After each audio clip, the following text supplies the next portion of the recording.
उत्तर प्रदेश विधानसभा चुनाव समाप्त हो चुका है। उसके बाद जहां पर ओवैसी भी खास तौर से उत्तर प्रदेश के अंदर आए थे, अपनी सीटों पर उन्होंने चुनाव लड़ाया था। मेरे साथ वो घराना, वो शख्सियत जुड़ने जा रही हैं कि जो कि देवबंद से जुड़े हुए हैं, और मौलाना महमूद हुसैनी नदवी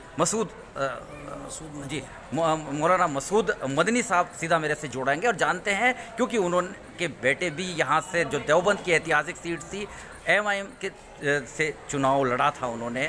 हालांकि सरकार में शामिल नहीं है और सरकार भी नहीं बन पाई है, क्योंकि भारतीय जनता पार्टी ने बहुमत से जीत हासिल कर ली है। जानते हैं क्या रुख है इस दौरान का। सर, इस्तकबाल करता हूँ आपका। ख़ास तौर से आपने भी देवबंद से AIMM के उस पर लड़े थे चुनाव, क्या सोच कर मेरा बेटा लड़ा था, उमेर मदनी जी।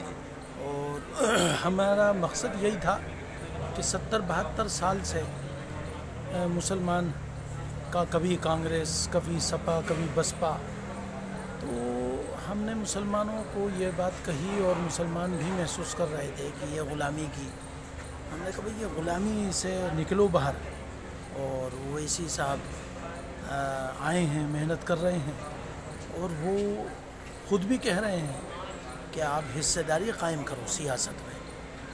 तो वो ओवैसी साहब की बात सच निकली, क्योंकि ये बात साबित हो गई। और यादवों का वोट, जो कैडर वोट था समाजवादी पार्टी का, वो सारा का सारा बीजेपी में चला गया, और आधे से ज़्यादा हिंदू जाट भी भाजपा पे चला गया।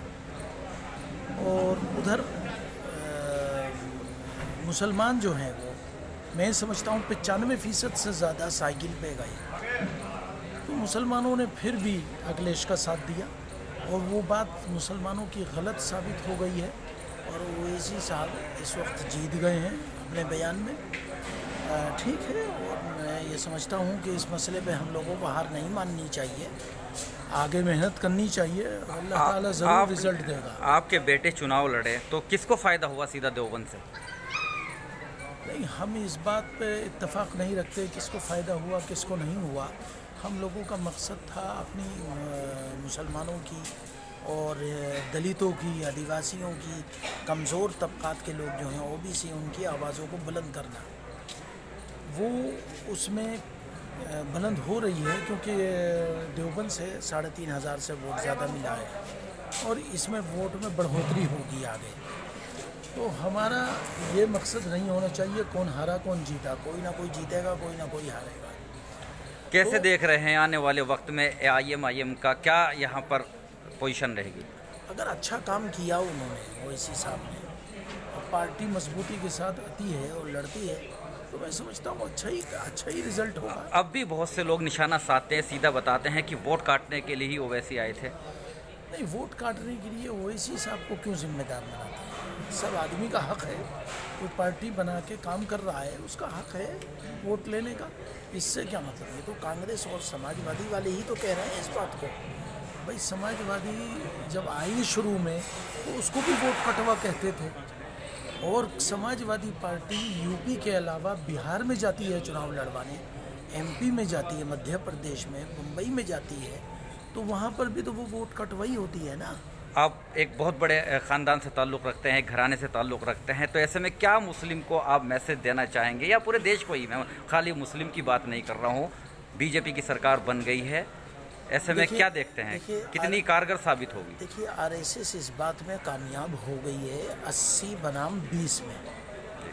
RSS को कामयाबी मिल रही है। और सबसे बड़ा मसला ये भी है कि क्या जो EVM मशीनें हैं, क्या उसमें चुनाव ईमानदारी से हो रहा है?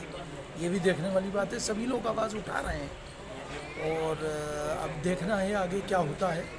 मैं समझता हूँ कि इन सब लोगों को मुत्तहिद होना पड़ेगा। हम जो शुरू में बात कर रहे थे, ओवैसी साहब भी कह रहे थे, अखिलेश को अलायंस कर लेना चाहिए। अच्छा, एक सीधा सवाल करूँगा। अखिलेश सरकार जो कि 2017 से पहले थी, और मौजूदा सरकार 2017 की भी सरकार भारतीय जनता पार्टी का, कितना आप डिफरेंस मानते हैं दोनों में? मतलब अखिलेश की सरकार और योगी जी की भी सरकार आपने 5 साल देख ली, और 5 साल अब और आ गए हैं वो।